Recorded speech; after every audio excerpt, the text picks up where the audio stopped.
something completely different.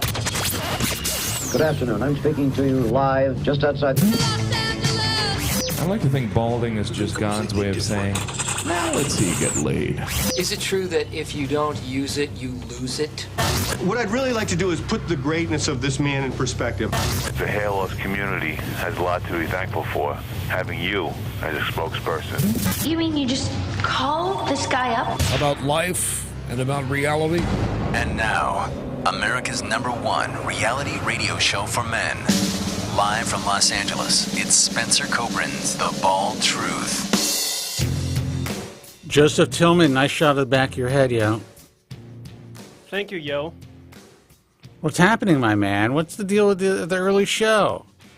All of a sudden, I get an email, I get a text. It's like, we got to do the show early. I'm like, how early? It is my commitment to the viewers and subscribers. The show must go on because later on this afternoon, I got stuff that would normally interrupt our regularly scheduled programming. Well, I appreciate that. You know, this is very early for me because it's the whole shower and, you know, dealing with the hair and all that stuff. I did get another compliment on my wig on Instagram last night. Nice. Which always makes me feel fucking wonderful, people. I'm not going to explain the Trump the early years comb over to anybody anymore. Someone says that to me, I'm just going to say, thank you. I appreciate the compliment. I got a lovely comment myself. A little painful, though. I got to tell you, a little sting. I really try hard to maintain the hair in my head and do what I can do and help people. But it's okay. Oh, yeah. Oh, yeah. Well, I got one that was better. I'm sorry to say, but I don't like Tillman's hair now. I want a hair transplant, but I don't want his hair on top look. I have to tell you that people are fucking animals. Animals. Thank you. Your focus is coming in and out, by the way. You have like your autofocus on or some shit. Yeah, I know. Guys, the phone number is 888-659-3727. This is our live weekly broadcast. Just, you know, if you're new to the broadcast, don't know who I am, why we're here, what we're doing, who Joe is.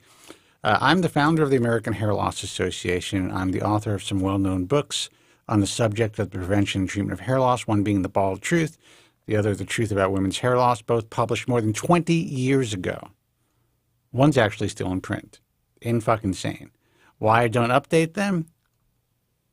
Why my publishers keep asking me I don't do it? You know, the information's online at this point. At some point, I will write another book when we are really on the cusp of a treatment that is going to be significantly more effective for the general population. But right now, you can get your shit online. You want to buy the book? Terrific. It's like, you know, it's a history lesson, essentially. It's Hair Loss 101 back in 1998. Publishers don't like hearing me say that. I say that all the time. You don't need to buy the book. Just listen to us. But whatever. Just listen to us. Look, I made my situation, in quotes, with that book a long time ago. The fact that it's still selling is amazing to me. It's great. We'll take the checks. But if I'm being completely candid, it's old information. I mean, if you look at the cover of the book, it's like, you know, and the new drug, Propecia. It's awesome. Learn more. The new drug, Propecia. Yeah. Wow. It was when I wrote the book, the original book, Propecia had yet to be approved. And I was rejected by 14 agents originally. I finally found an agent and 33 publishers. And then when news came out that this drug was being approved, because I wrote all about it, the calls started coming in. The editors were like, there's a book about this. And the rest is history, as they say. As they say. I went with Pocket Books, a imprint of Simon & Schuster, and I never turned back. And life's all about timing, my man. Anyway, and Joe Tillman with the blurry camera. Sorry, go ahead. What were you going to say? Well, I was going to address Bob Lully, the first commenter in the chat room. He's commented 3 times asking us to answers question about our thoughts on the new hair loss treatment Kintor that completed phase 2 in China and is currently in phase 3 in China, and phase 2 in America. Currently, they're going at a super fast rate. I have no opinion on that because no matter what I think about it, no matter how much I look forward to a legal and effective hair loss treatment, it makes no difference in how fast it's going to happen or if it's actually going to happen at all. That's why I've never really been into it. That's why I never really talked to it. I started talking about it a little bit. You okay over there? No, I'm having problems. Sounds like you're sharpening a knife or something. I am. You never know. And I know nothing about what the definition of phase 2 or phase 3 is in China. I don't know, and sure, I'm ignorant about these kinds of things because I don't need to know it. I don't need to know these things about how China has their phase 2 and phase 3 trials because it means nothing for us here. Well, here's the reality. It's like you got Finasteride approved in Japan for hair loss, but it's not approved in North America for hair loss. So it doesn't affect, what am I going to do? Have my friends in Japan ship me over? It's it doesn't make any sense to me. Maybe my boy over at Hair Loss Cure 2020 has information on it and can write about it. The truth is, and maybe we're going to start, providing more stuff like that here at The Bald Truth. But Joe's absolutely correct. You're going to be reading a lot of shit on the internet. There's going to be a lot of stuff on forums and on all of these blogs. And at this point, after my 24-year career so far, nothing has come to fruition. I'm not saying that it won't. I don't want to be a fatalist. But take everything that you read with a grain of salt.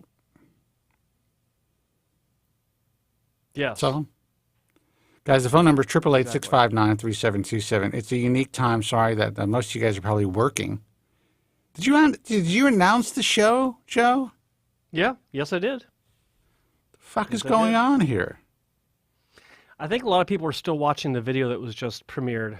I was hoping they'd be watching that, and then when they're done, it would roll over into us because the announcement would pop up, but then someone had to get water, and I'm hanging up. Come over. I have shit to do. I got a new headphone amplifier that I want to. I saw that. Yeah. I'm not using it yet, but I want to. It's not like I've got a car or a house, but thank you. Hey, it's gear. It's a toy. Yeah.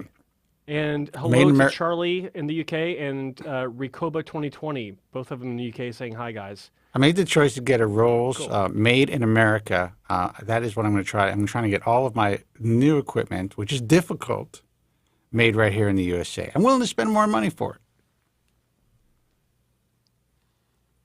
What happened to all the patriots? But are all the internal components made in America as well? The capacitors, the resistors, the silicon, all that stuff. No, they're not. But at least they're being assembled here, for crying out loud. Give people some work. Made in America. God almighty. Even our glorious commander-in-chief is now trying to commit to that. Made in America. Our fearless leader. 888-659-3727. Guys, I was about to explain who we are. Founder of the American Hair Loss Association, author of a couple of books on the subject, been in the industry for a very long time. Also the founder of the International Alliance of Hair Restoration Surgeons. Honestly, man, people, we know where all the bodies are buried in this field. The vast majority of products and services being sold or promoted or pimped on social media will not work. The vast majority of influencers, and I'm sorry to say, there are some good guys out there. In the end, they're trying to sell you something. Be it surgery, be it a product or a service, be it the ability to, help you out in some way, consult with you in some way, whatever. They have stores, and I'm fine with the idea of developing something and trying to earn a living from it. I've done it. But just be aware that we're not selling anything. We have nothing to sell. We do this as a labor of love because we know how fucked up this industry is. And we've both been in it for so long. Joe Tillman is the original hair transplant mentor. Total of 10 hair transplants that apparently someone doesn't like. He can go fuck himself. Thanks, man. Joe's hair looks fucking You're my hero. Fantastic. I mean, think about that. That's a fucking hair transplant. He's a 50-some-odd-year-old like man. This, 50-some-odd. I like that. Yeah, what are you? Keep him guessing. 51? 52. Jesus, you're 52? I know. That hill is, you're on the other side of the hill, yo. You're getting up there. Getting up there. I'm 3 years and 2 months away from 60. I can still touch the rim.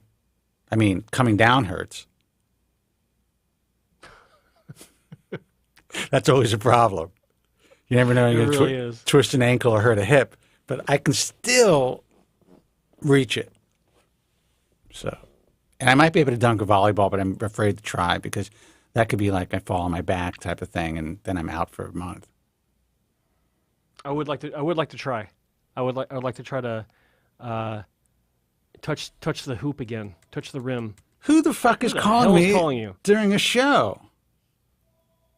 My God. And who has a landline anymore? And who Well, apparently you do. Jesus. Guys, phone number is 888-659-3727. Again, Joe Tillman is the original hair transplant mentor. He's the guy who's been in the trenches for more than 20 years himself. He has worked with some of the most well-respected and busiest hair transplant clinics in the world. And busiest. Yeah. Well, aren't they busy? Yeah, but I say busy. That's the first time I've heard that as a qualifier. That's good. It is qualifier because you're sitting there dealing with consumers day in and day out, and you're in the surgical facility. Yes. It's not like you're in some mom and pop shop. Yeah. When I was in a surgical facility, yes. Yeah. Very busy. Yeah. It's not like you're. It's not like you're in some mom and pop shop. Plus Can you imagine? Like, I've done over 50,000 consultations. I calculated it one time several years back. And I haven't revised that since then, so it's even more.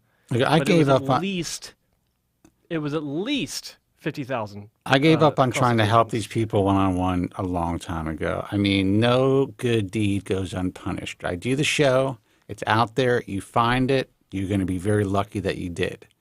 At least you're going to have the tools you need to make informed decisions. But that's as far as I go now.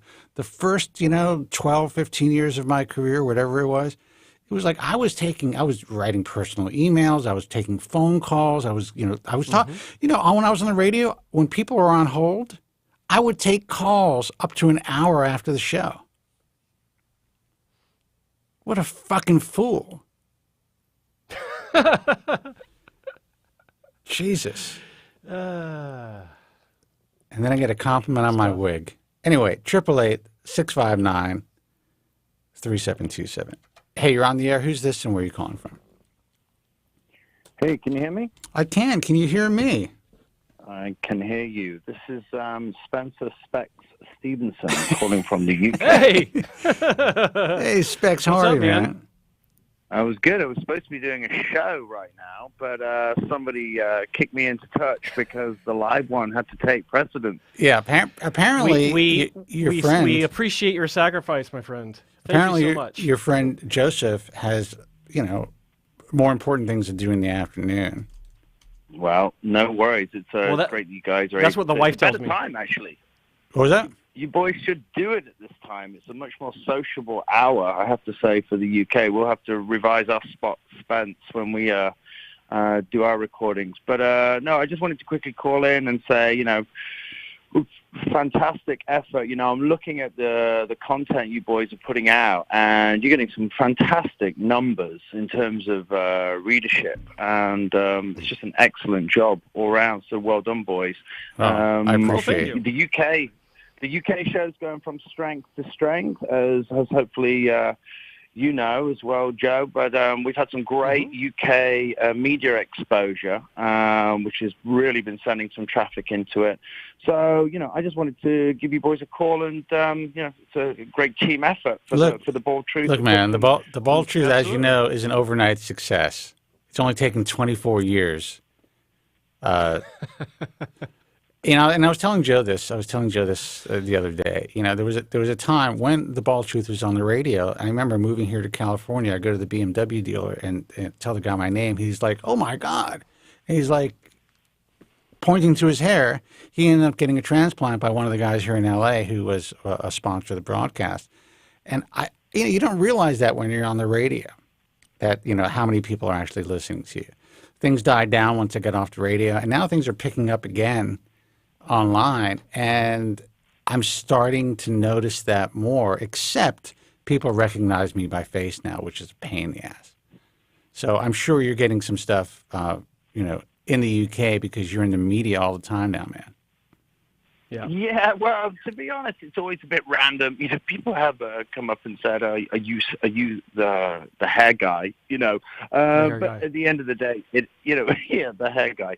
But it's fantastic to be able to get such numbers as both shows are getting, because in turn that just means obviously so many more people are getting educated and informed. Oh, listen, dude. The UK show is killing it because it's on Ape the Gentleman. And we need more numbers, and it's great when you have even if it's 2,000 or 3,000 downloads on one platform and another 2,000 downloads on another platform.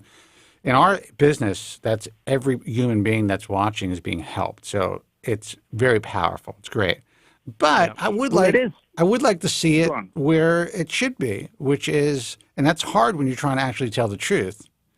But I would like to see. Joe's page, have 500,000 subscribers, and everything that you do have more, more viewers. And I think we can make that happen this year.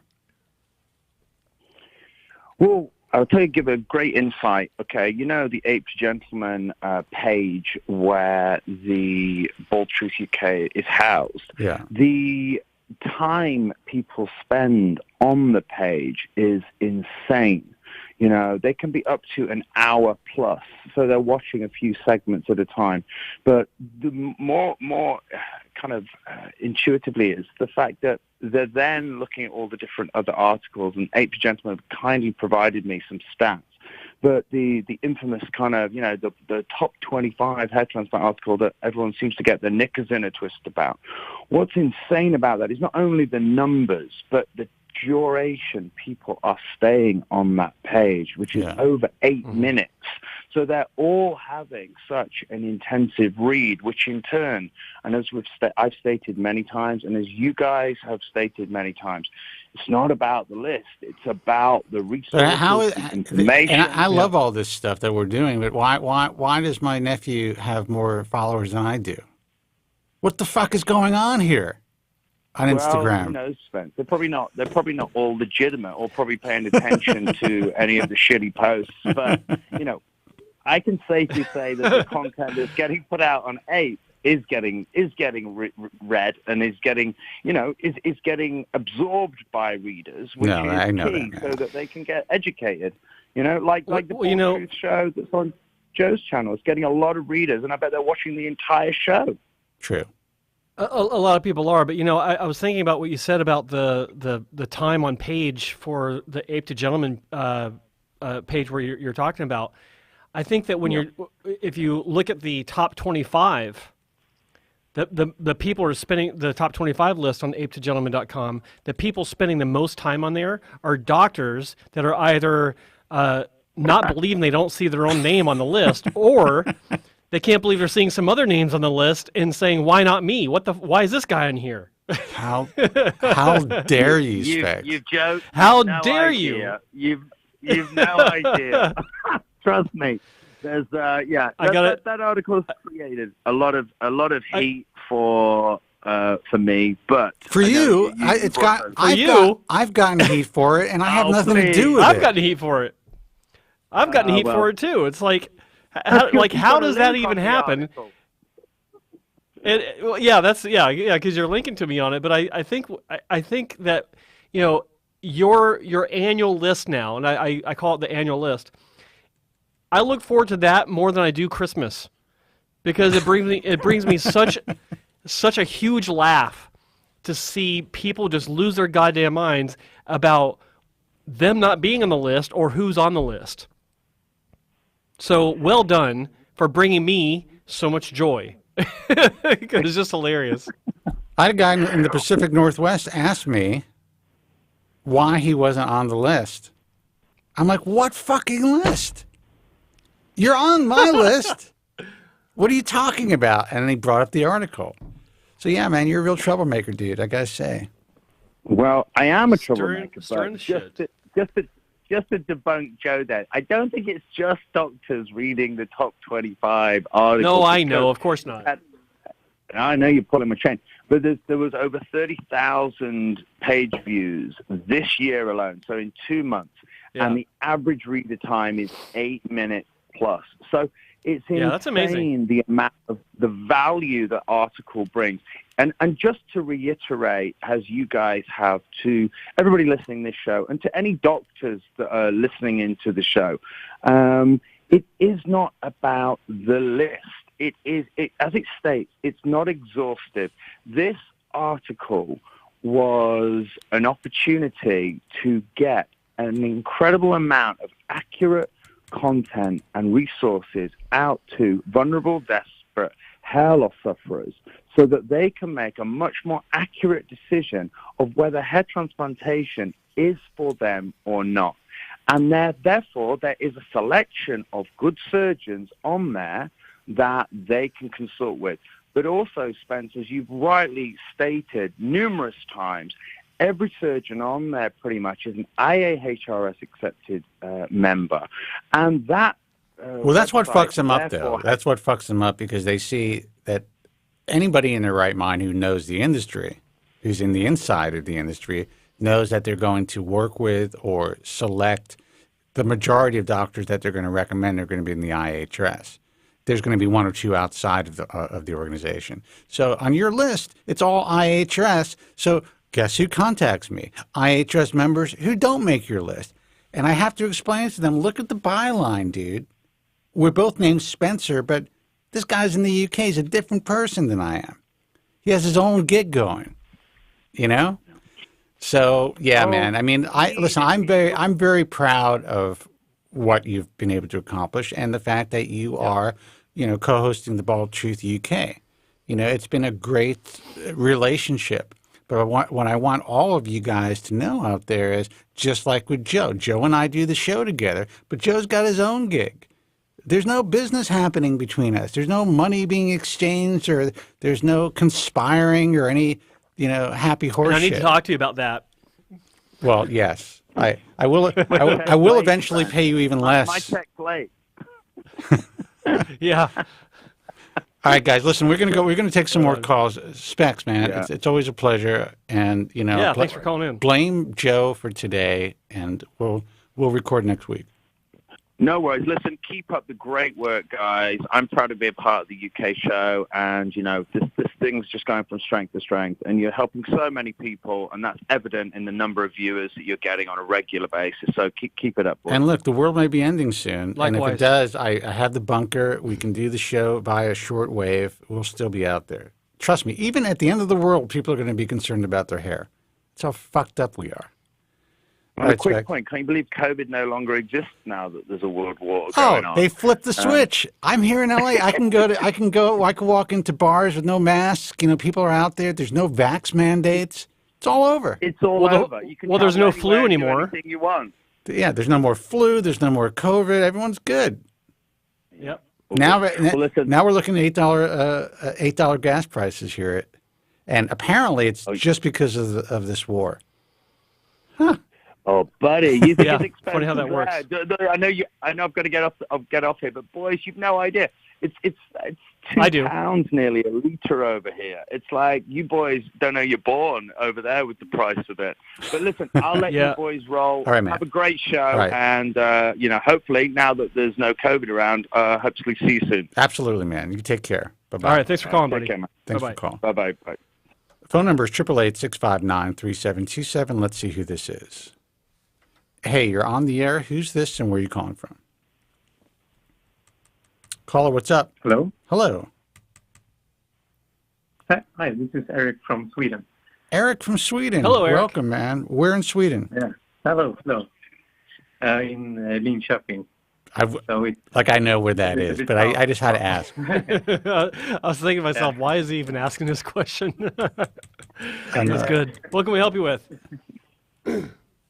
Yeah, so I'm 25 years old. I'm turning 26 in May, and I want to get a hair transplant. And I feel like I need to tell a bit of a backstory. Yes, please. I started. But before you do, how much hair loss are you experiencing, and are you taking medication? Yeah, I'm taking medication. I've been on Propecia for about 1 year, taking 1 milligram every day, and I'm about Norwood 3, I would say. And how old are you? You said you're about to be 26? You're 25 going on 26? Yeah, I'm 25 now. I'm turning 26 in May. Now, you're full Norwood 3 or you're approaching a Norwood 3? Because a lot of people will say they're Norwood 3 when they're actually kind of in between. Yeah, I met a few doctors. Dr. Bisanga told me I was a Norwood 2, but Marwan Saifi told me I was a Norwood 3. So okay. I mean, it's, if the pattern is already forming, they may kind of provide you with an advanced look at what you are in the Norwood scale. But it's possible that what Bisanga saw was that you visibly appear to be a Norwood 2, that's a good sign. I was just curious. Because, here's my thing. In general, especially at a person your age, depending on all of your circumstances, and we'll talk about them. In general, I don't recommend, and I'm not a physician, but anyone even considering hair transplant surgery unless they've reached full Norwood 3 status. But that's just me. There are some doctors who will recommend surgery a little earlier in life. So go on. Tell us about your background. Okay. I started noticing some hair loss when I was around 20 years old, just in the temples, I receded in the temples. I tried to read everything online on what to do and such, and I learned about Minoxidil and Finasteride. Okay. I started with Minoxidil when I was 21.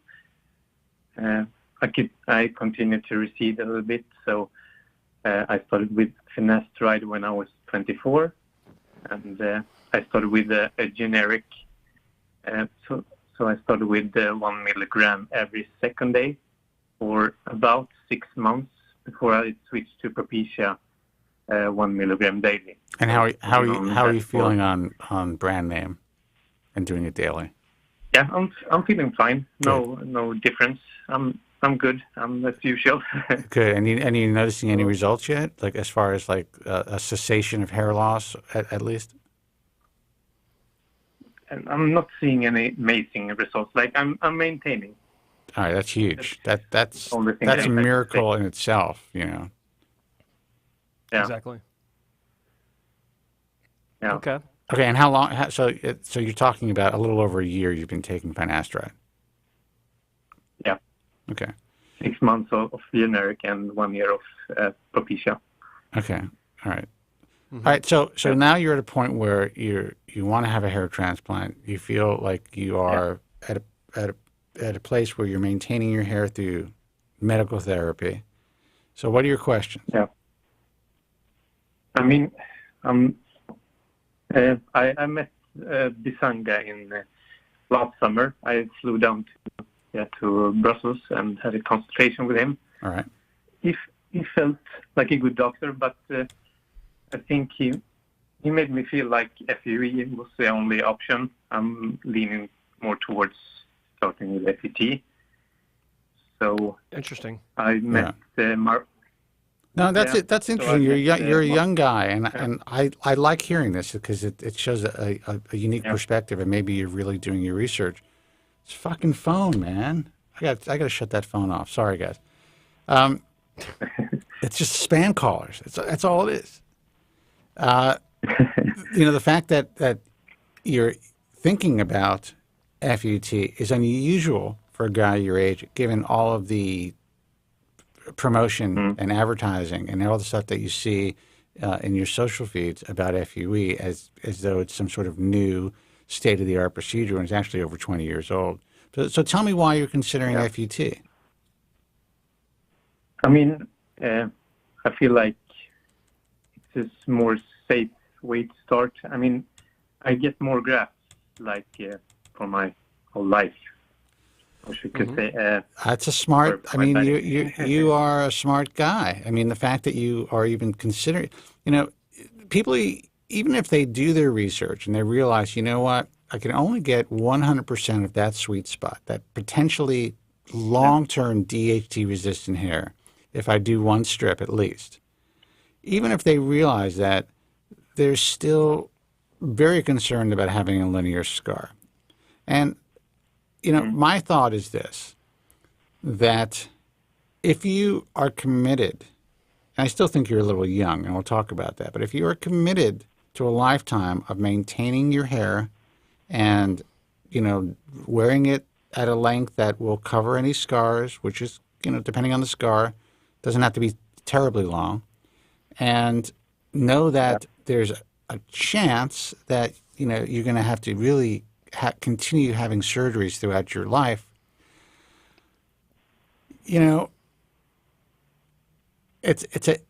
to me, it's a very smart way of thinking that is something that we just don't hear. Again, I'm repeating myself, but we just don't hear.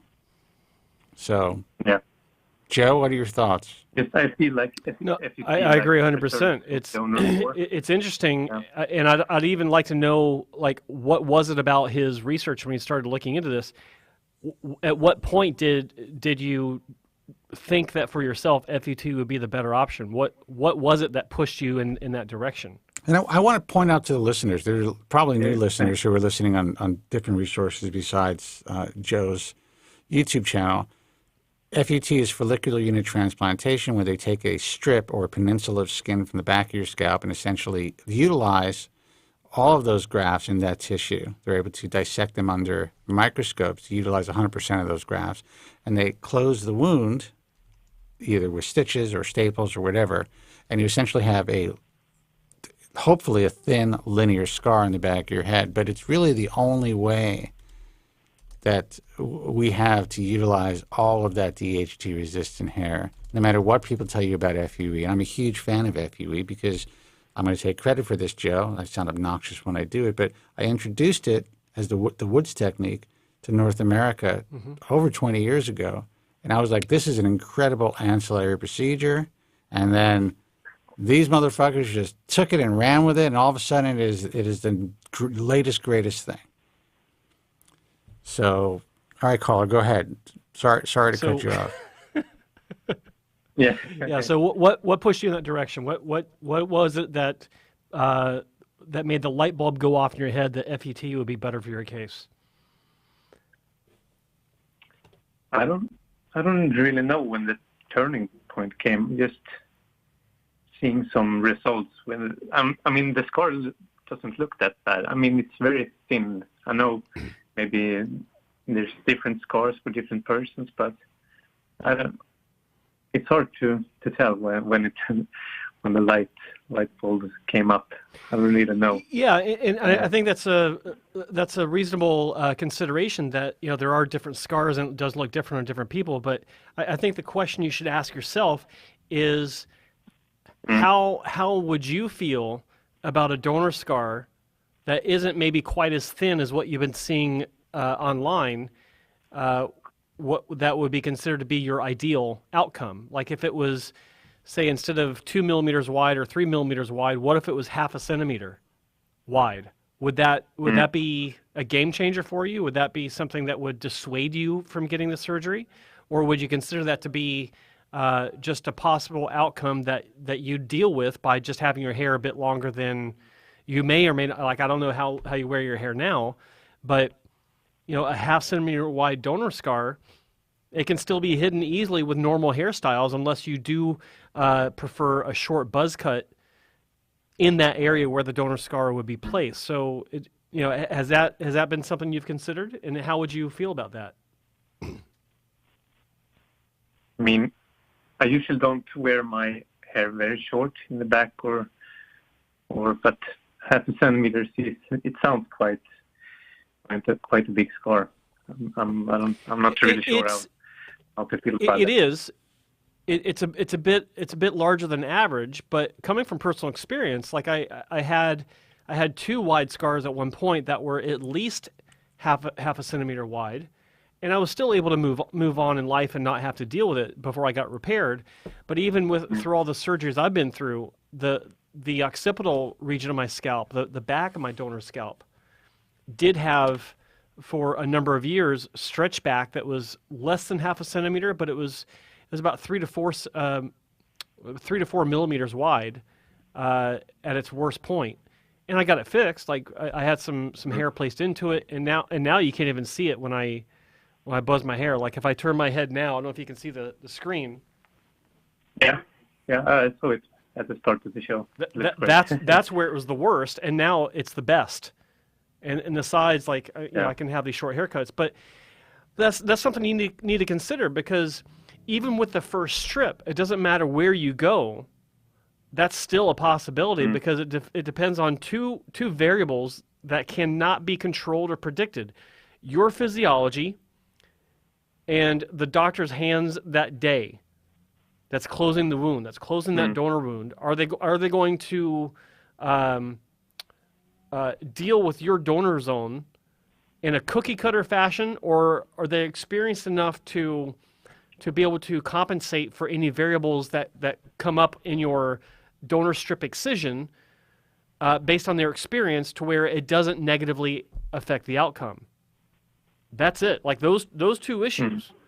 And one of them no one can control. The other one you can control to a small degree by making sure that you go to a clinic that has extensive experience with FUT. And I don't mean in the past couple of years. I mean 10, 20 years of experience. Like, you need to go to one of the old school clinics where that's what they did before they were doing FUE.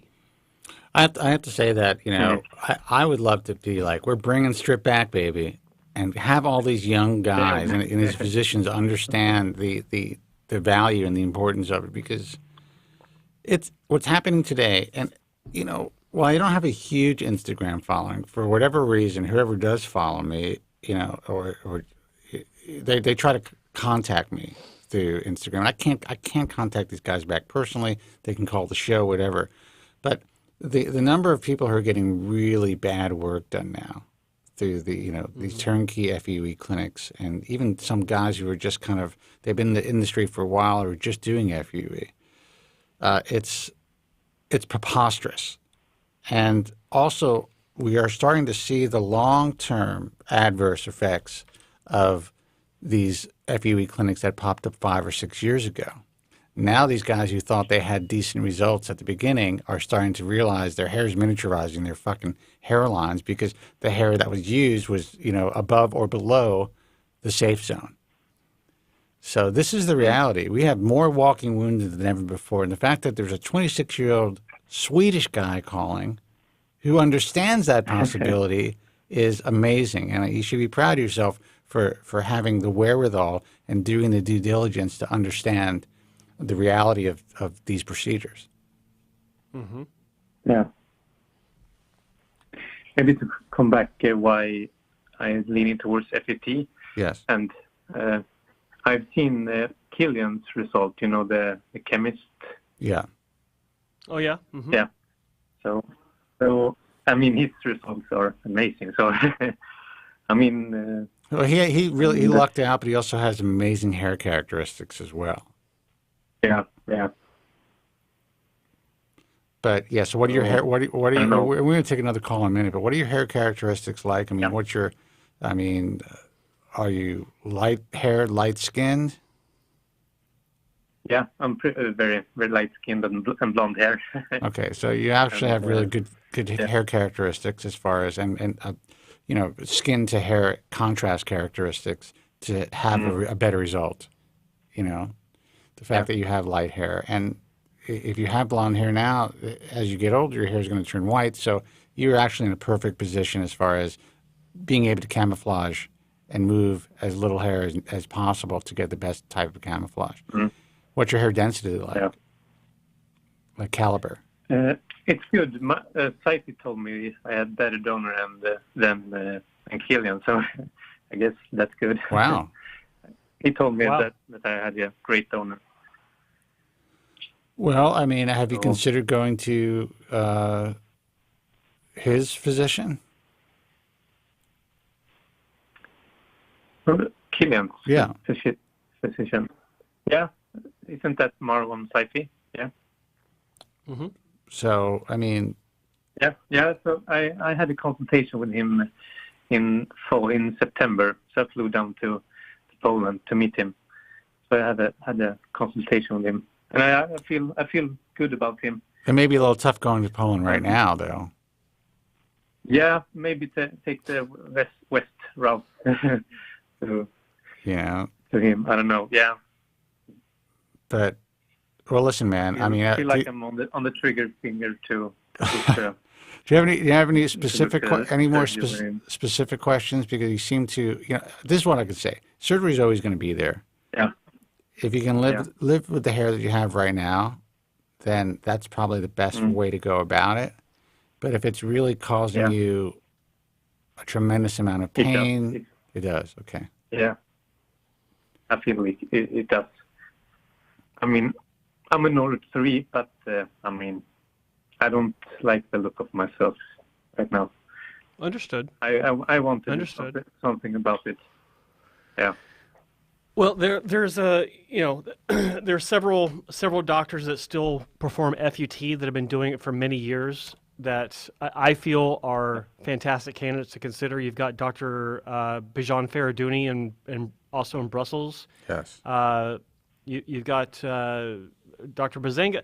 Like I'm kind of surprised that he was pushing FUE because he does very good FUT. Yeah. I know that FUT is like he doesn't do very much anymore simply because the demand isn't there.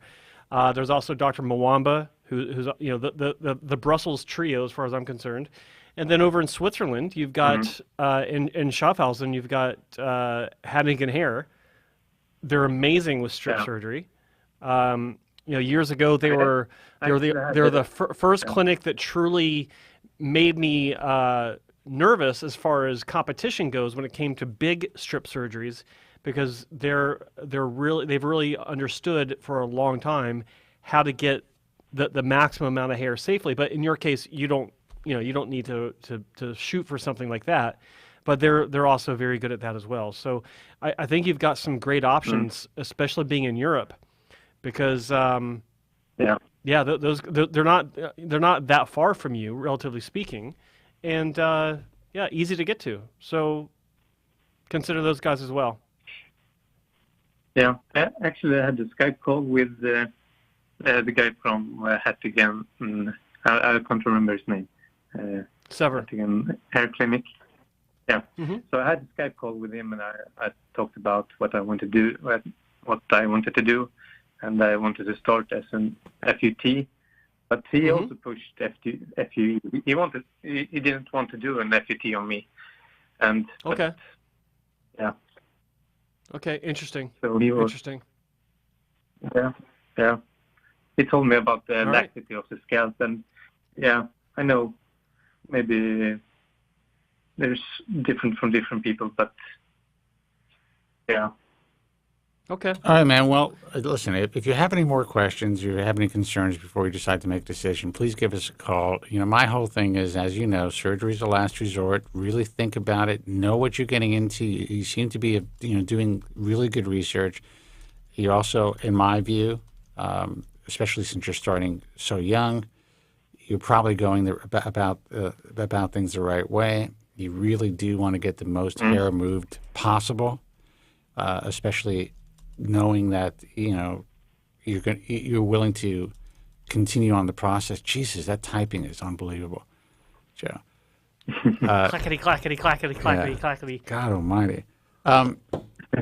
So I would just, continue. There's no rush, man. Just find the facility, the clinic, and the surgeon that you feel most comfortable with.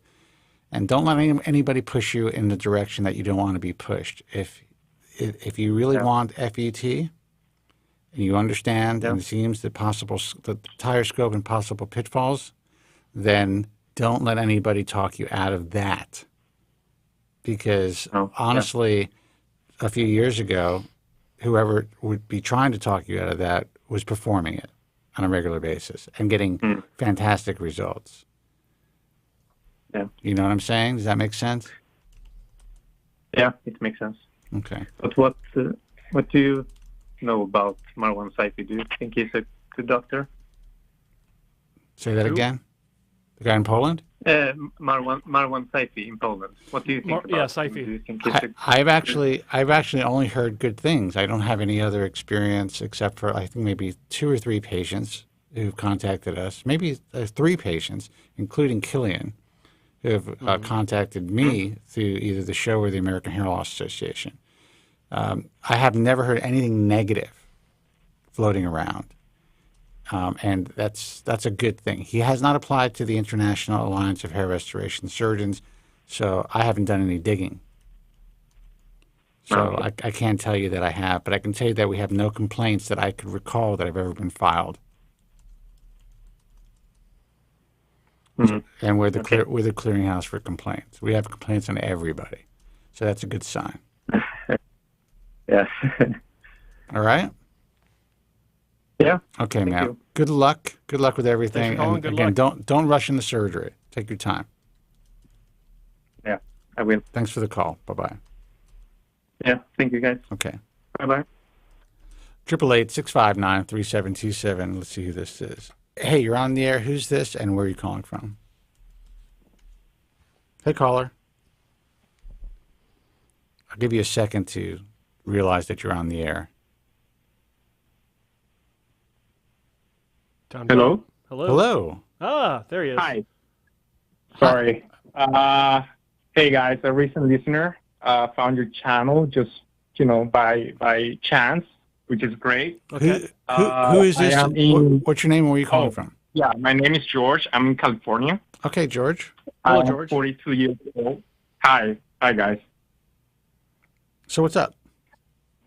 So I have been having or dealing with my hair loss since my late 20s. And I have been using that time Rogaine or Minoxidil, I guess. Ever since then, been on that for over 10 years. And I made the mistake of stop using it since the pandemic started. I didn't have to go out of my house and have meetings via Zoom, so I didn't really. Let's just say that I got lazy on that routine. Right? So when I stopped using Rogaine, I was between Northwood 4 to 5. Okay. After I stopped, and even now, I'm in between Northwood 5 and 6. Okay. Which and the fact that a lot of companies, and I'm right now required to go back into the office very soon. Oh, yeah. So that makes me feel that I should actually look, because I definitely bothers me a lot right now. Of course. Looking at the mirror. So how old are you now? So I'm 42. All right.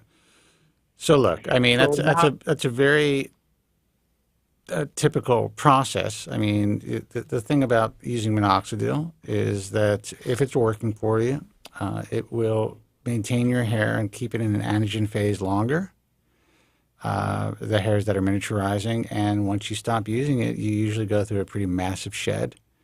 And you will kind of regress to where you would have been if you had not treated your hair loss for all these years.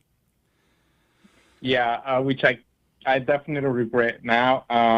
My question to you guys is, does it make sense at my stage right now to start on Propecia,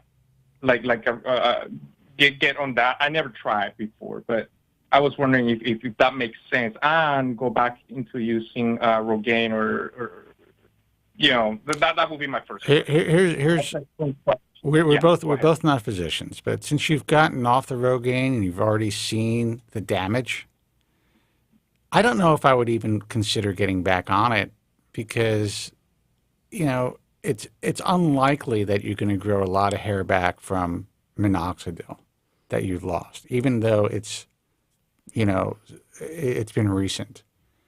If it were me, and Joe, you can correct me or tell me what your thoughts are on this, but if it were me, I know you will, motherfucker. If it were me, or if there's a family member, I would say if it's within your equation, your thought process, to start using Finasteride or Propecia now, then I would probably suggest, and again, we're not doctors, to start with that alone, because you may be pleasantly surprised, especially since this has been a recent thing in the last year or so, that just by attacking it hormonally, that you may reverse that miniaturization, regain the hair that you recently lost, and then be able to continue to maintain more hair for a longer period of time without having to go back on this topical preparation.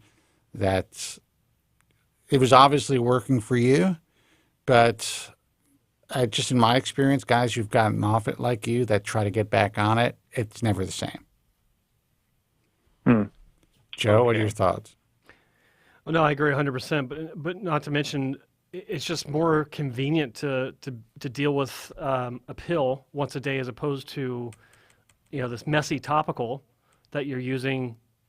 Usually it's twice a day, and it's usually not the best styling agent out there. If you got enough, if you ever get enough hair to style, it's not great for styling either. So I've never been a fan of Minoxidil of any form topically. I think that the oral form is potentially a better option, but it's something that I'm a bit more hesitant to even consider for myself, or much less for anyone else, simply because the side effects are potentially more ominous as far as I'm concerned. I'm not big on cardiac side effects. Hypertension. You're talking about the oral Minoxidil. I'm not sure if you got that. Yeah. Okay. Yeah. And I agree. Start off with Propecia in whatever form, be it Proscar or name brand Propecia. I do recommend that if you're going to start down that road, make sure you're getting the name brand from Merck. Don't start off with a generic, because you don't know the efficacy, if it's going to be as good as name brand, or if it's going to be one of these generics that may not have a high level of consistency. And I wish I could name the ones that are good. I know Teva's a good one, and that's about it. I don't have experience with any other generics. Just over the years, I've heard from many people that have taken Teva, the generic form of Finasteride. They've all had experiences that have never seemed to be anything different than what I've heard from people that have that take the name brand. So that's the only one I can talk about. But in general, I'm not a big fan of generics. If you can afford the name brand, the original, then do so. That's what I'd say about that. I think that's the way to move forward. Got it. So I have been thinking of, because definitely side effects is something that is something that I'm always concerned about. So I was thinking about Plan B, which is, of course, hair transplant. And I was researching, and this is a company, I guess a clinic in Turkey, and I'm not sure if I can mention it on air. You can mention anything you want, but I just want to make this very clear. Hair transplant surgery is not Plan B. Hair transplant surgery is your last resort, and if you're going to have hair transplant surgery, any ethical physician will tell you that you really should seriously consider being on Propecia or finasteride. Okay. Because you're at a point in your progression where hair transplant surgery can make sense, for sure, if you're bordering a Norwood 6. But you want to make sure that your donor area is as dense as possible. You want to make sure that the hair that's going to be moved is going to not all of a sudden start to miniaturize. You want to, potentially regrow and strengthen the native hair that's going to be, around the transplants, the hair that you have right now, because the more native hair that you are able to maintain, the better the transplant is going to look. You want to make sure to do your best to kind of slow or prevent any progression of your temporal points. This is all based on using medication. Hair transplants can't fix any of that shit. Yeah. Got it. I guess my last resort will be definitely hair transplant. And I was looking into this, technique, the DHI Sapphire. This is from Joe, I'm just going to put the camera on you, Joe. You're on the air. Do your thing. Continue. Go ahead. Yeah, so I would like your opinion on that, and whether or not that is a good, last resort for me. All right. Sorry, caller, I forgot your name. Did you give us your name? George. George? Okay, George. Yeah. Okay, so based on what you're telling me, and please don't take this the wrong way, but you have a lot to learn about hair transplant surgery before you start asking these kinds of questions. You need to do some research on your own, and I would highly suggest that you subscribe to this channel that you're watching us on now, if you haven't already, and find the playlist on my channel called Hair Transplant Education. Okay. And there are about 25, maybe 26 videos, I can't remember exactly right now, where I'm talking about a lot of the basics of hair restoration and surgery that a lot of your questions would benefit from. And when you talk about Sapphire FUE, I actually did a video on that one recently that I released a few months ago, where I'm talking about how Sapphire FUE is nothing more than a marketing term because of a blade that's made for incisions in the scalp. It's a blade made of sapphire gemstone, and the claims that are being made about this are complete and absolute, unadulterated horseshit. There is nothing to the claims that make Sapphire any better or any worse than any other incision recipient site creating method. It's not a technique. All it is just a little tool that they make that they use to make incisions where the hair is placed.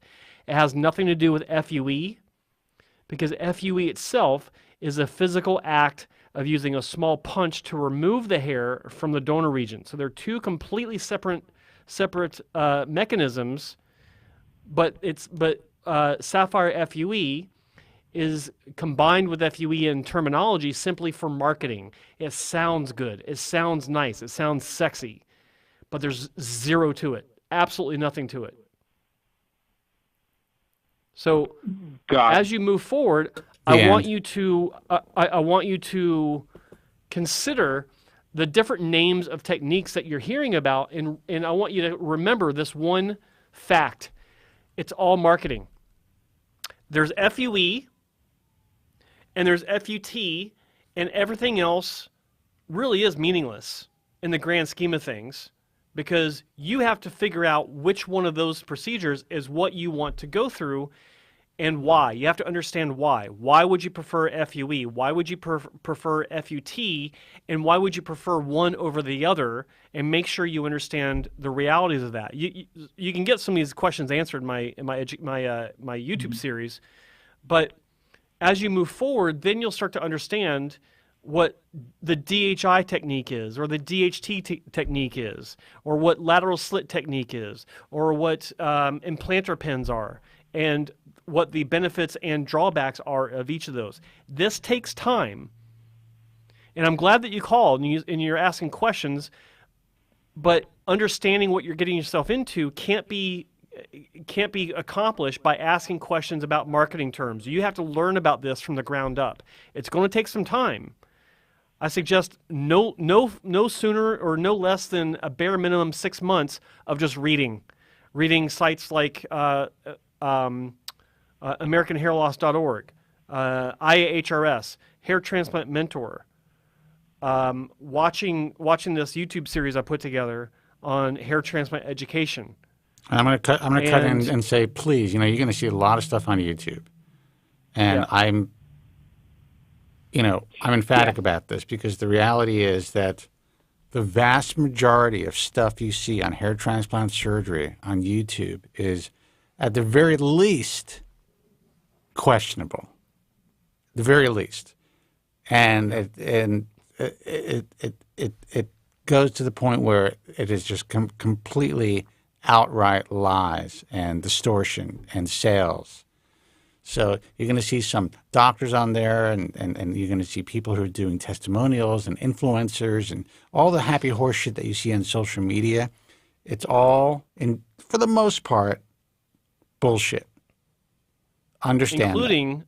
The images that you're probably using Instagram a lot for this. The images you see where a doctor's standing next to their patient fresh out of surgery, and they're both standing there like a couple of idiots with their thumbs up, right, as if it means anything. That is the worst. The interviews directly after surgery and like how things went, that is fucking bullshit. You want to be able to follow a patient soup to nuts from the beginning, the experience, if you're able to do that, to see the growth, the timeline, all that stuff. That's the only way that any of this stuff actually has any value.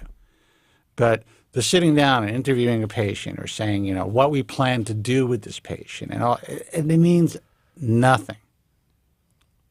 And that is the way social media is used and leveraged.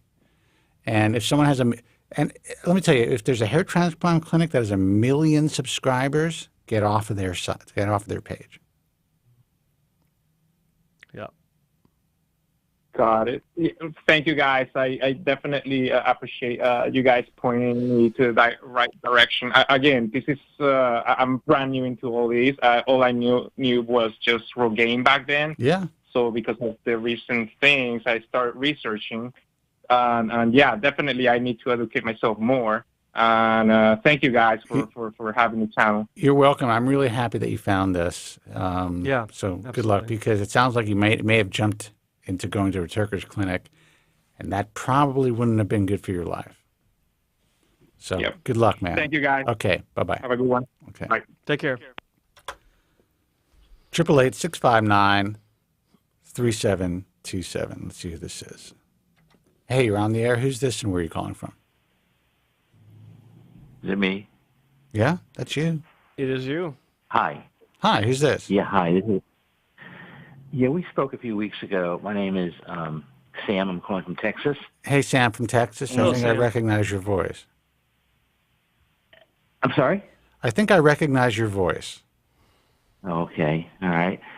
Thank you. Well, thanks again for taking my call. I just want to say that you're, Spencer and Joe, you're right on today in your subject matter about these young men that are taking a pill for a few months, and well, they're shedding, they're not shedding, they try something different.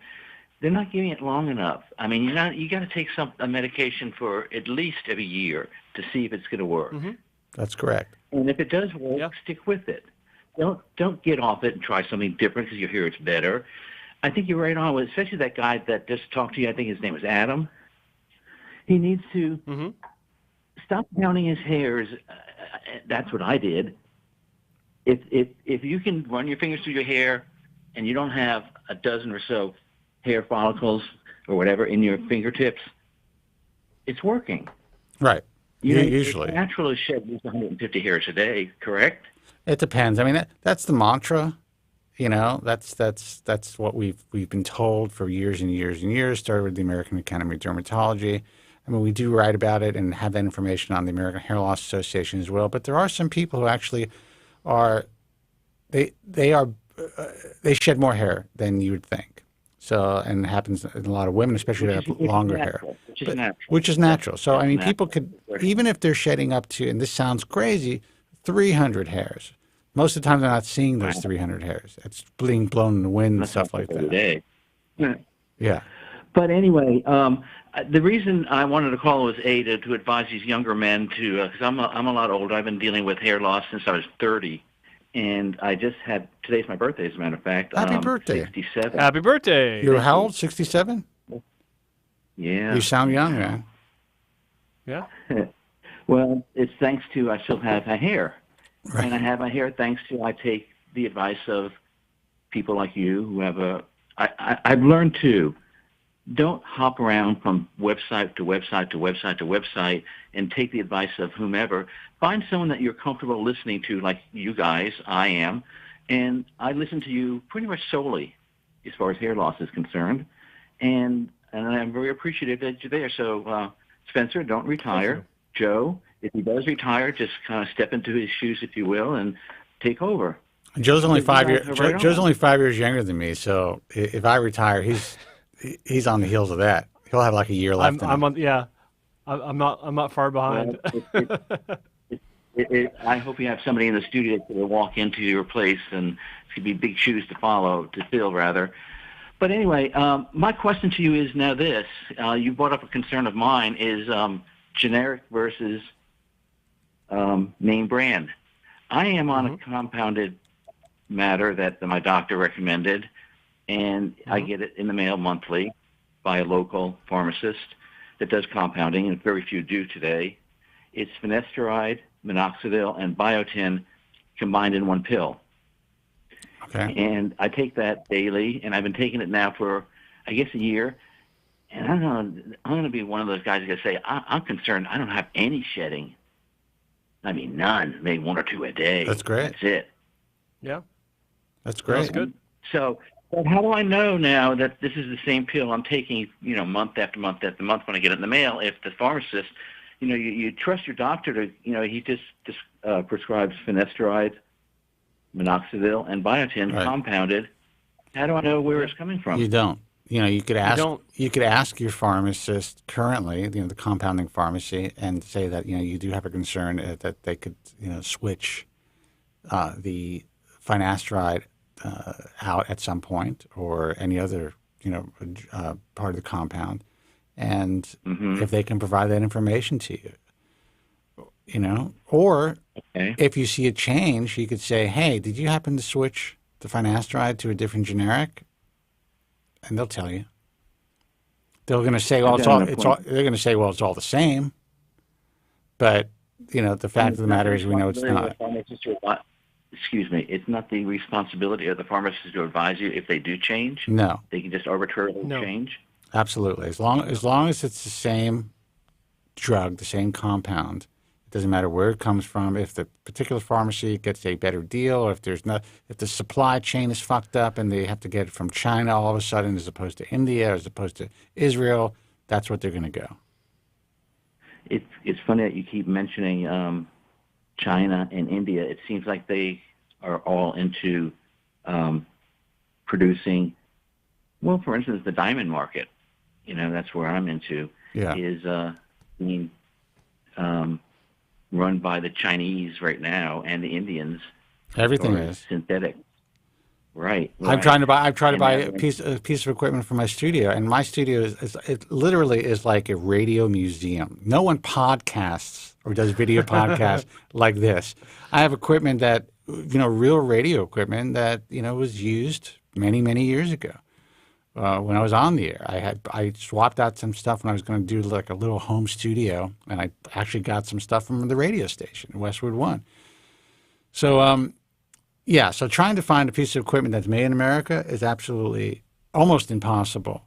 But forget about, the entire hair business, the alternative hair business or the fake hair business, it's all out of China, and the hair is mostly Indian. So that's the way that it is. From India and make it in China, wonderful. So well, the day you guys walk on there with hair pieces, we know that you failed us. So don't do that. Oh, man, no. If I walk on air with a hairpiece, that means that I'm still trying, man. I'm fighting. Dude, I say that all the The day time. that becomes necessary for me, I start shaving again. I tell people all the time, I don't care whatever it is. I want to be a person who has the appearance of a full head of hair. Right now, it's the Donald Trump, the early years thing with a little paint in the back. I have tried hair systems, not full systems, little partial yarmulkes in the past. I've talked about that as opposed to painting. I got to tell you, it looks fucking good, but it's a pain in the ass. So painting's a lot easier for me at this point. But, you know, God forbid that day comes where I have to, like, you know, shave the top of my head and, you know, glue something on, but I do it. Fuck it. Well, my power goes to you guys for helping all these young men to deal with it at their age. And I started when I was like 30. I, too, Spencer, had my minoxidil compounded and crushed up and had to go across town in Washington, D.C. to get it. And it was a mess. I mean, they used glycerin, and your hair was all sticky. And it was like white and crusty in the morning. It was horrible. I had the same thing, man. Good times. Good times. Thank you guys. Thank you guys for being there. And I tune in every week, and I listen. And I've been doing this for a few years with you guys. And I focus, again, as I said earlier, find someone you're really comfortable with that speaks your language and go with them. And you happen to be the lucky ones. Well, thank you, man. Keep it up. I appreciate that. You know, our goal is to try to get the younger guys to focus on us two old guys, and maybe we can provide them with a little wisdom as opposed to all these young YouTubers who are providing them with, I don't know what they're providing them with, Hey, to be honest with you. I'm 67, dating someone that's 28. So, you know, something's working. Yeah, something's working. Yeah, it's called you have money. I think it has a lot. I think I still have nice hair. Listen, Thanks, guys. Good luck, man. Enjoy that 27-year-old, whatever, 28. Thank you. Take care. Bye. Bye-bye. Take care. Phone number is 888-659-3727. Now, what he didn't say is that she's no, that's terrible. That's terrible. He doesn't have to say anything. No.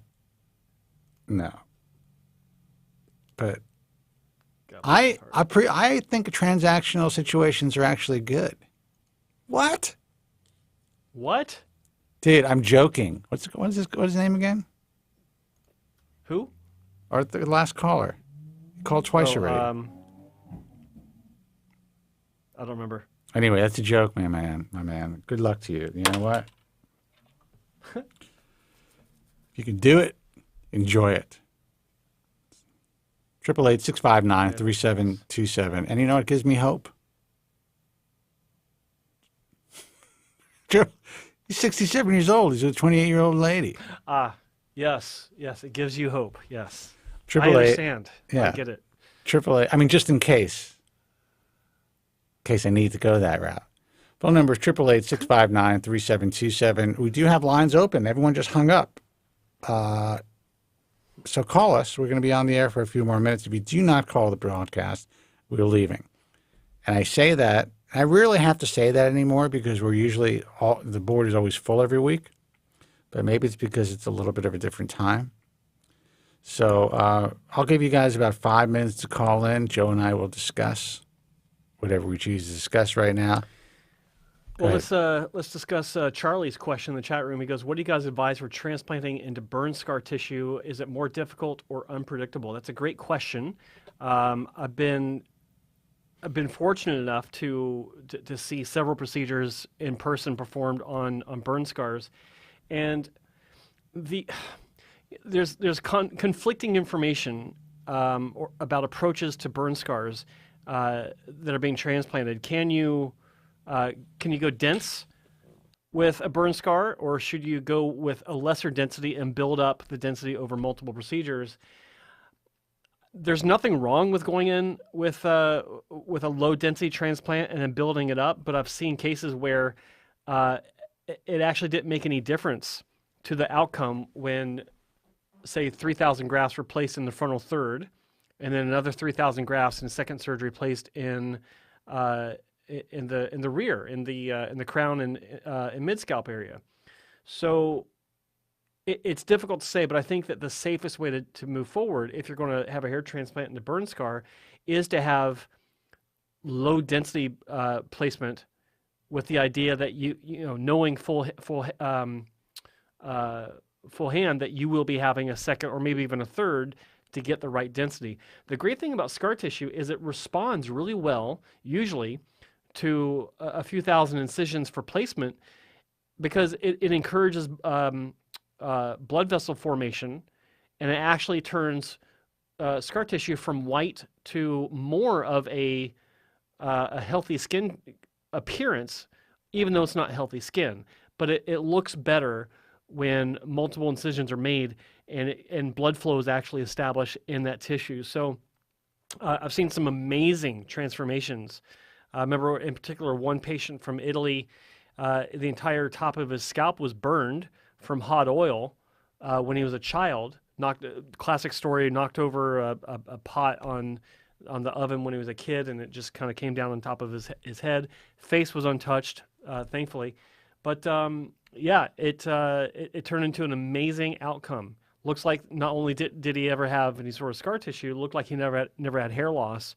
It was one of the most successful results I've ever seen, scar notwithstanding. So I think that you should find someone, one, that has experience with burn scars, and two, can show you evidence that they have experience with scar tissue, with burn scar tissue, and can show you those results to give you an idea of how they approached it, and ask them, you know, what their game plan was. Did they come at it with any sort of density, or was it a low density with the idea of building it up? So I think that's the best way to approach a burn scar situation.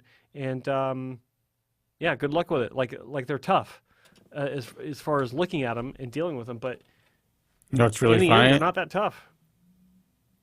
I was going to say, what? Because I wasn't even paying attention for a second, I was like, this motherfucker hung up, and I just realized you're actually answering a question in the chat room.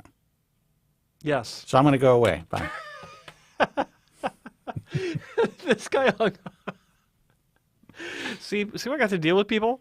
I'm like, this Anyway, motherfucker hung up. Joe's giving this great explanation, and my brain clicked in, and it was like, wait a second, that's a question from the chat. It's a question from the chat. Yeah. See, I don't see any other questions. He did say that he just wants an improvement. Dr. Ball suggested 800 grafts. Dr. Ball is an amazing hair transplant surgeon. I love his work. I love his approach. Super duper uber natural. Like, that's the main thing, and he's really good at it. So I'm glad to see that he's giving you a good recommendation. Don't know what it means for the greater issue that you're dealing with, like how much hair loss you're dealing with in that scar tissue, but great. Like if he's giving you a thumbs up, that's a good sign. So good for you. Good luck. So any other questions? I don't see anything else. I'm getting out of here, guys. I'm going to give you 2 minutes. If someone doesn't call in 2 minutes, we are gone. That's it. See you next week. It's a call-in show. I see where Morty is. That's why I do Morty was on the other video that premiered earlier, which we can also talk about real quick. But he said we'll see you on the show, but maybe he didn't see the announcement that it's 12. So he's going to miss the show today. He thinks it's on at 3, normal time. Is that better? Poor Morty. I don't know. Anyway, what were you going to say? You didn't catch the video I released earlier? You're too busy doing something. Absolutely, it's very busy. Tell me about it. The question that I got from a guy that wanted my input on his case, he said, "How do I choose between 2 world-class hair restoration surgeons?" And he named Dr. Sahar Nadimi and then IAHRS accepted member. See what I did there? Mm-hmm. Dr. Vladimir Panin, both in Chicago. And I didn't tell him who to choose because I got distracted by that question, and it made me ask, well, what determines world class? And I've known about Dr. Nadimi for several years. Like she's gotten a lot of great, I can't say press, but she's gotten a lot of great comments in various online arenas. But I realized, I looked at her website. Number one, there's no distinction between her work and Dr. Conyers' work, her mentor. Like, you don't know which is which. They're all, case graph numbers and all the basic information, but you don't know which doctor did the procedure, which is silly. Like, that's dumb. That's the way they roll. Like, but that's the way they roll, and not just like a lot of clinics do that. They have more than one doctor. But the second thing is, where's her work? Does Dr. Conyers still work? Is he still in the game? I think he does like one a day. He is in the game. I think he does one a day or one a week. I could be wrong. But the other thing I noticed was she doesn't really have much out there in the wild as far as results. And so I looked. I spent a week, not constantly looking, but I spent a week, a little bit each day, looking for her results. And this isn't anything negative about, like, I have no idea. I mean, she does natural work on the limited cases I've seen, but I only found 8 cases. 7 I talk about in the video, half of which aren't even mature cases. Actually, none of them are mature cases, but half of them are like 4 months. And then I found the 8th case after I finished. I was just editing the video, and I inserted the information later on saying I found one on YouTube, but it's also like 3 months out. So how is she like, what justifies classifying her? She may be, I don't know, as a world-class surgeon. I don't get it. Possibly because some moron on some message forum said so. Well, that's exactly why. And she may, like I even say in the video, she may have 500 great results that just, are knocked out of the ballpark. I have no idea. She could be the best thing but we'd never bread. know. Yeah, who knows? Yeah, we'd never know because there's nothing out there that's got her name on it of any consequence. So I really dive into that, and I hope that the patient understood, and I hope everyone else understands that. I think that's something more people need to ask when they see someone say, yes, so-and-so is a world-class surgeon. Why? Ask the question.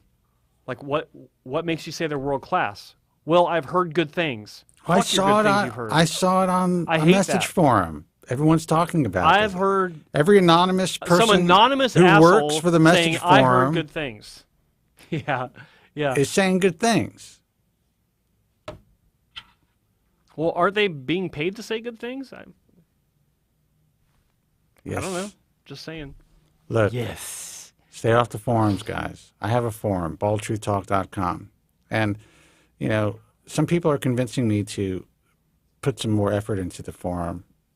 Probably will. I mean, what the fuck? Why not? It's really heavily trafficked. But honestly, I hate them. On a personal level, I am not a fan, never have been. I know how they work from the inside out. At one point, we had access to a message forum accidentally because the person that was running the forum was updating the software. Just happened to be on it. This is many, many, many years ago. And somehow this web person switched from username, which you can on this particular software, to IP name, to IP number. And all of a sudden, we're looking at this thing, and it's like, one IP is one person, the same IP is another person, and they're all having a conversation with each other. And that same IP happened to be the IP of a forum moderator. Think about that shit. That's the God's honest truth. That is a true story. And I've seen it. Yes. So, yeah, confirmed. Confirmed. Hold on for 1 second. That was amazing. And I was just texted this information from someone who knows this. There were physicians and physicians' representatives involved as well. Yes. One in particular, actually, and it's interesting that we're bringing this up now on this broadcast, but one in particular who had multiple accounts who were bashing their colleagues or the competition of their bosses. This person who worked for this doctor, and we recorded it, wrapped it all up, had it. No one gave a shit. No one in the industry gives a shit. But we tell you this reality. This is the way the message forum world has been built. The reason why this industry is so toxic, honestly, it was based on a model that was developed 20 years ago in the message forum world. And sadly, physicians are held hostage. Their patients, in my view, in many ways, have been harmed, thousands of them, by misinformation, disinformation, hidden information, all of the above. When we started Bald Truth Talk, I was like, you know what? Fuck this. This is going to be moderated. There's going to be rules.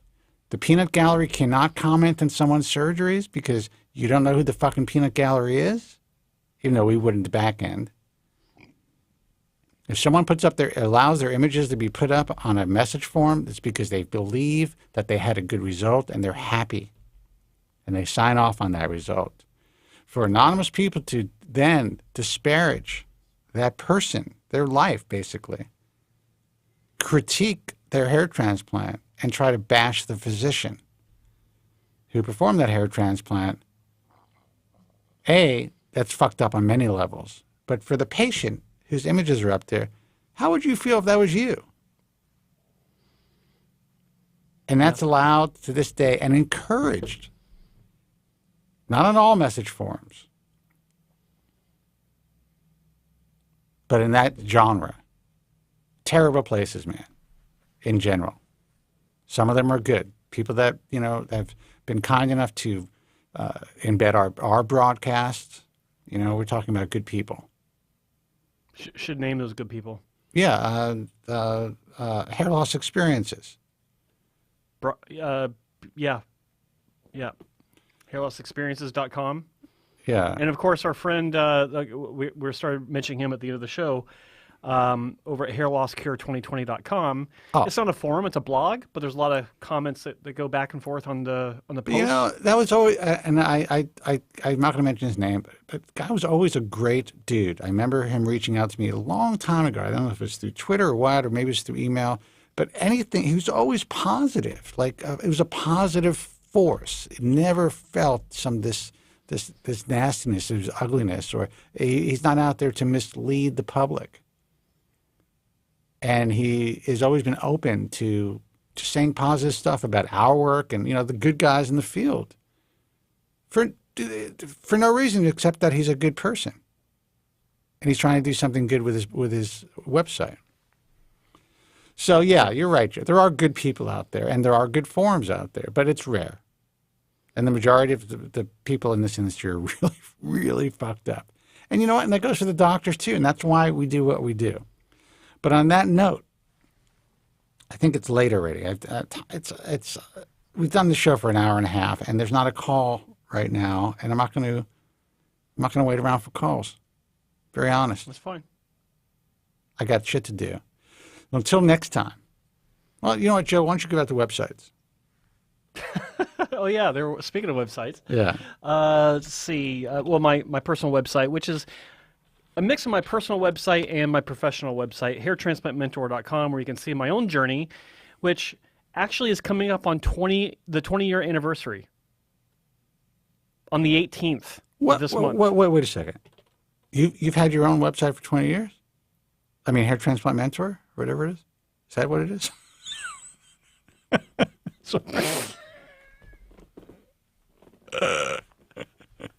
Dude, what, did you start eating a sandwich off camera or something? Dude, wait, what? You're pulling me out of retirement basically to do what we're going to do this year. So, I mean, I'm out of it. I wasn't even done saying what I was saying, and you're like, what? Finish it. No, 20 years ago on March 18th, I had my first repair surgery with Dr. Wong. That is the anniversary of my my reconstruction, the beginning of my foray into this crazy world we call hair. Little Sammy Davis. There was a little Sammy Davis Jr. there in case you little Sammy Davis, little Sammy. Young cats don't understand that. Young cats, man. Yeah, so it's a big deal for me. 20 years ago, on March 18th, I had my first repair surgery. Clackety, clackety, clackety, clackety keyboard. And a little tit for tat. I'm going to file that away. A little tit for tat. And I'm thinking about putting together a video talking about the early years and how it got me to my point today. I don't know. What do you think? Should I do something like that? Guys in the chat room? I think it's a good idea. Do you give a shit? You know, I've been asked multiple times to digitize, because that's how old I am in doing the show, some of the old Bald Truths, the old Bald Truth radio show. And when I think about it, I got some really good content, and it really is, again, Joe, back to me, and it really is,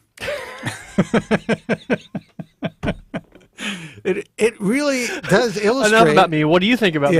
the history of this field, the reality of this field. When I read the history of this field, especially the history of FUE, I want to fucking vomit. When I read the stuff that's in the textbooks, it's a fucking joke. Yep. It's all lies. Lies. It is. Lies. These guys, the guys that are claiming they were developed and have, be the first to do FUE, in my view, based on the information I have, based on my conversations, and based on that radio show, are lying. They're bullshitting you. And this is these are in textbooks that physicians are reading who are getting into the field. Somehow, Dr. Ray Woods is left out of all of it. They referred to him as an Australian physician. Yeah, they can't even say his name. Say his name. Yeah. Say his name. I'm going off on a rant, but I mean, FUE was originally the Woods technique, period. Why not have that in writing as the real history? You know what you should do, Joe? You've written the real history, but we should actually get it out there in a bigger way. You know what? We're updating the American Hair Loss Association. Fuck it. We're going to get the history out there, and we're going to get it on WebMD this year. Fuck them all. Fuck it. Yeah. Go ahead. I don't even know where I was. Dude, you're talking about the 20th anniversary of your website, whatever it is. No, I wasn't. I was talking about the 20th anniversary of my hair transplant. Both. I thought it was both. No, almost. Well, the year, yeah, actually it is. Not to the day, but to the year, because I started my first website the same year as my repair surgery in 2002, and it wasn't hairtransplantmentor.com. I didn't have my own domain. It was just a free website because I had a Yahoo email address. 10 megabytes of free web space that you get when you sign up. And that was it. And I was getting so much traffic, like each day it would be taken offline because I was exceeding the bandwidth allocation. So yeah. Anyway, I haven't updated my website, thebaldtruth.com, since the Civil War. Since the Civil War. Yeah. God, I love that one. Anyway, so we're talking about websites. So my website, it's got my personal journey from 20 years ago, as of March 18th to now, or all my surgeries, the most recent surgery. And I've also got the world's largest, most comprehensive terms and definitions regarding hair loss and hair restoration surgery, also on my website. He's very proud of that. Of course, all the doctors that I am. I am very proud. It's 100 pages of definitions. Also, all the doctors I work with that have applied to and have been accepted as members of the Hair Transplant Mentor community. It's interesting to me because I'm still going through I got 4 or 5 clinics. I think 5 clinics I'm working with right now. And what's interesting is they've been working on what I told them they need to be able to do for at least a year. 3 of them over a year. They've been working on their requirements, and it's really, I don't know, it's an affirmation for me because it tells me I'm doing things right. These people want to be a part of what I do because they understand the message. They understand the power of having educated patients that understand that there's more to hair restoration research than Instagram and leads and and Leads and Sapphire FUE and all the bullshit out there. Online consultation forums. Sorry. Online consultation forums, exactly. So I'm proud of that, and it's nice to be reminded of that with the clinics that not just have already been accepted, but the ones that are trying to get accepted. They're working their asses off, and I appreciate that. What else is there? Of course, my YouTube channel. If you're listening to this podcast on any of the other avenues that we get it out to you, that would be iTunes, iHeartRadio, Spotify. I don't remember the other ones. There is a YouTube channel where you can watch us as well as listen to us live, and that's my YouTube channel, youtube.com/hairtransplantmentor. Check it out, subscribe, hit the bell for notifications of future episodes and downloads or uploads, and of course, like the video for me because that helps the algorithm recognize that you guys actually care. So thank you so much for that. And IAHRS.org IAHRS. That's correct. .org, International Alliance of Hair Restoration Surgeons. It is a safe place to start your own research when you're looking for a qualified hair transplant, hair restoration specialist, surgeon. It's also now the most recognized hair transplant society in the world. I know that the other societies don't like to admit that, but that is the reality. True. Sorry, ladies. That's what it is now. Deal with it. We're doing good work. Yeah, and mass media is recognizing that. And speaking of that, there's also AmericanHairLoss.org, American Hair Loss Association, the single most referenced resource online when it comes to big media. If they need some sort of validation for any story or article they're putting up about hair loss or hair restoration, they always reference American Hair Loss Association to back up their findings, to back up the point that they're trying to make.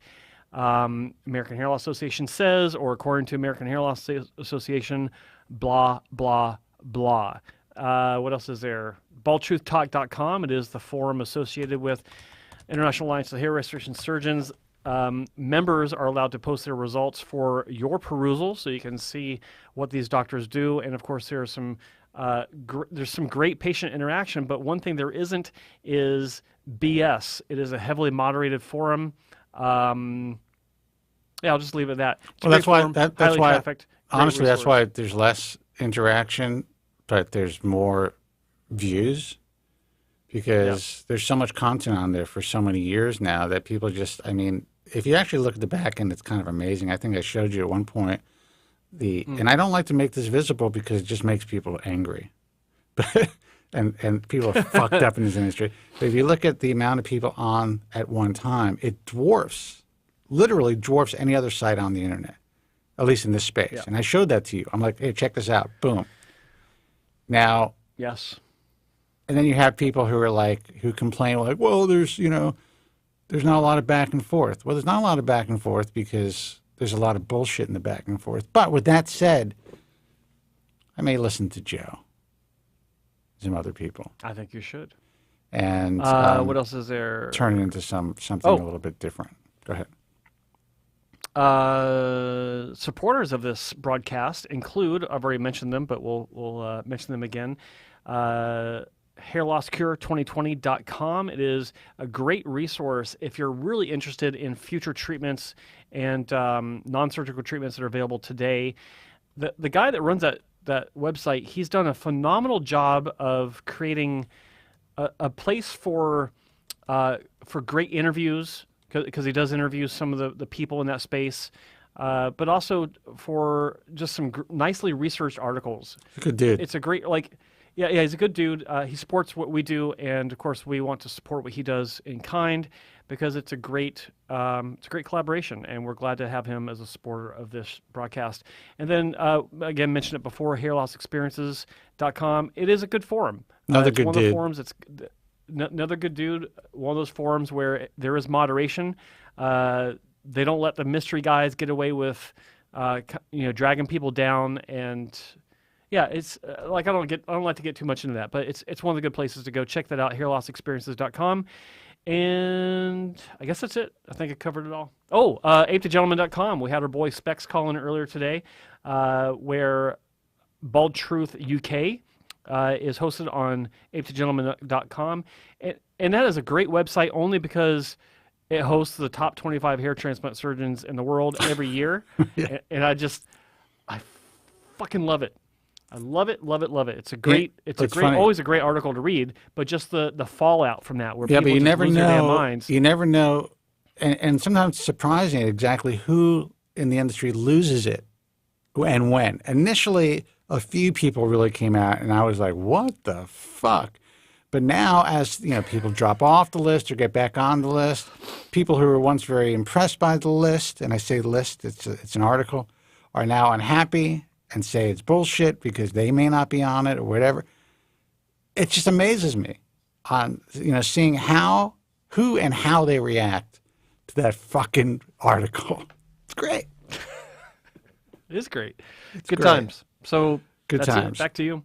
All right, back to me. By the way, when Joe Tillman says support, it's supporting as these sites that we're working with that embed our show. There's no financial support. We do not take sponsors on this broadcast. I've been able to avoid that ever since I left the radio. Obviously, radio is about advertising. When I was on the radio, I was lucky enough to be in a position to pick and choose the advertisers because I decided to license the time. That's not the word, but that's the only word I can think of right now. As opposed to when I started, especially here in Los Angeles, I was being paid by CBS, and everyone was advertising on the show. Every bad guy that we were talking about, they were paying for advertising on 97.1 here in Los Angeles. I had changed that model. And you know what? I'm glad I had the courage to do it because now we're in a position to do this broadcast without taking sponsors. Now, Joe's like ixnay on the sponsor stuff in case he wants to take sponsors. No. But I'm just glad that I've never had to sell a fucking mug or a T-shirt. Like everybody else in this space. I can see bald truth mugs. Like, it would just be like something Not like, bad, actually. Are you a friend of Spencer's? Or something that would just kind of like give people the high sign on the street. Some shit like that. But I like that, actually. Yeah, we'll figure that out. But, maybe we'll let people download that shit for nothing. But never had to do that. And you know what? I'm proud of that. I'm proud we've been able to provide this information to people for more than 24 years. And even if there's only like 1,000 people watching or listening, or 2,000 on some weeks, or 3,000 through the other resources, you guys are helped. That's it. We did our job. So until next week, be strong, God bless, and thank you guys so much for listening. Have a good night. Thank you very much. I'm sorry for any inconvenience you may have been put to prior to the programme, and I'm glad you enjoyed it. And if you could now leave by the exits at the rear, that'd be splendid. Thank you.